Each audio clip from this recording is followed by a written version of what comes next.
Hi, it's Paul, and in this difficult time, I want to talk to you for a few minutes about how you can control, how you can manage how you feel at any given time.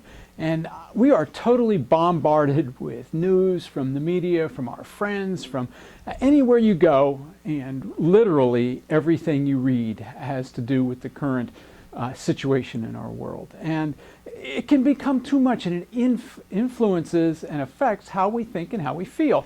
And so I'm going to give you 3 things that you can use immediately to manage the way you feel so that you can be in a more empowered position. When I say empowered, I mean moving towards the things you want instead of necessarily being afraid. And I'm not going to say that fear is always wrong. I have a whole program on that because fear can be extremely useful because it protects you from things sometimes. But outside of that context, it may not be useful. Anxiety is natural, but it may not be useful all the time.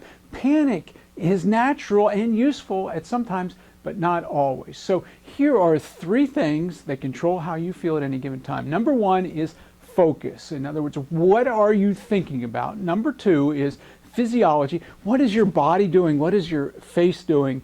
And how are you sitting? How are you moving? And number 3, dialogue, both internal and external. And what are you saying when you talk to yourself? And yes, we all talk to ourselves. It's perfectly normal and natural.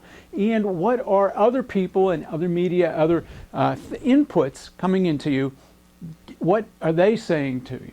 So let's take a look at each one of these 3, and then I'm going to give you an example of a time when I was under extreme stress and I needed to manage my own state of how I felt at the time. So number 1 is focus. And we have a choice here. It may not seem like it, but you can in fact control what you're focusing on. And let me give you the example I'm going to use. A couple years ago, my daughter and I went to Hawaii, and we were going to a place called Mauna Kea. And if you've ever been to Hawaii, to the Big Island, Mauna Kea is a huge extinct volcano, and on the top of it are these observatories, these telescopes that look up at outer space. And the feature of it is that it is above the clouds. It's 14,000 feet, so when you are driving up there, you actually drive through the clouds to get to the top of Mauna Kea.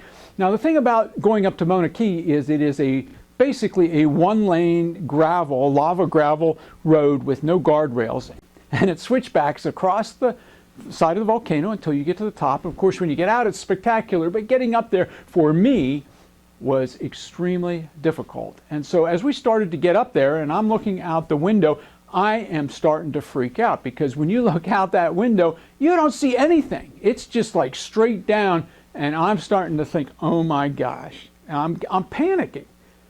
Because what was I focused on? I was focused on what I was seeing outside of the window, which was basically nothingness, which leads me to thoughts like, oh my God, we're all going to die. This is not worth it. Maybe they should just let me off here and I'll wait for them to come back down. They can pick me up on the way down. Crazy thoughts like that because of what I was focused on. So my question to you is, in your current situation, in your current circumstance, where we are in the world right now, what are you focused on? Are you focused on the problems? And there's nothing wrong with thinking about problems because that's how we solve them. But are you only thinking about that? And what else could you focus on that would be more empowering? In a minute, I'll tell you how I solved my problem and got up to the top of Mauna Kea without completely melting down. The second thing is physiology. What are you doing with your face? What are you doing with your body? What are you doing? How do you walk? How do you move? And something we don't give much thought to, but I can guarantee that if you're smiling, you feel better, and if you're just kind of drooping around like this. Now, here's a question I ask in a live event, and people laugh about this because it's a little controversial, but the question is, are you happy because you smile, or do you smile because you're happy? And the answer is that you smile because you're happy. But the other side is true also. You can make yourself happy, or maybe at least feel better if you smile. So the next time you feel yourself getting anxious, what if you start to consciously focus on, what's my face doing? And if you change what your face is doing, you'll start to change the way you're feeling. What's your body doing when you're anxious and stressed? I know going up to Mauna Kea, my body was gripping onto the seat in front of me in the tour bus we were on. And this tour bus was a special tour bus. It had 6 wheels on it.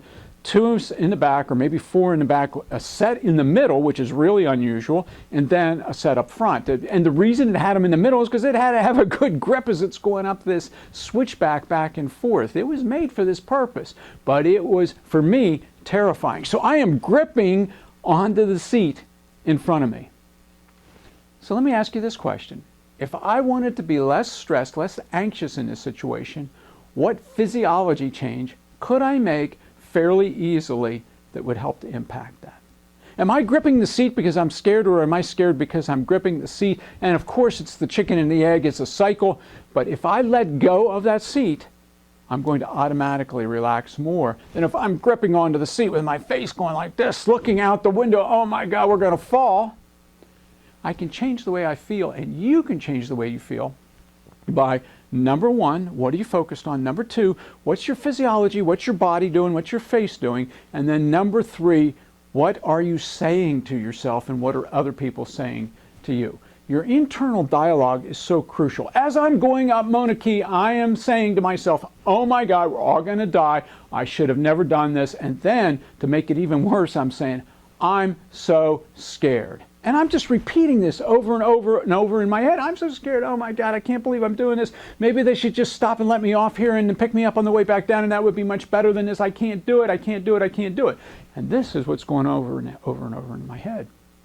Is that useful? Is that making me feel better or worse about going up to the top here? Now, I want to get up there. I've got a big goal. I've got a big reason for going up there, because I really want to see what the night sky looks like when there's nothing in between me and the sky.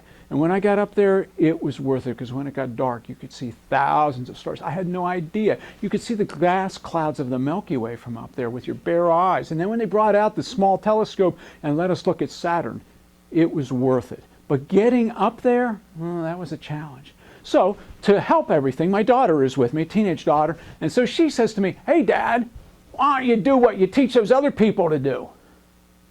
You know, leave it to your teenage daughter to say something like that to you. But was she right?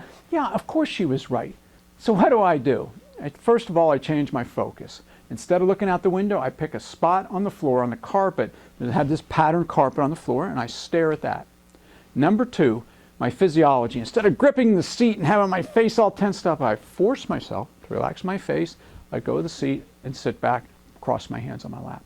Number three, instead of saying, oh my God, I'm so scared, I say, this is so exciting. This is so exciting. This is so exciting. Now, did I fool myself into getting up there? I don't know, but I know I was less stressed, less anxious, less terrified to get up to the top of Mauna Kea. So my question to you is, what is stressing you out today? What is causing you anxiety? What is causing you panic and maybe even terror?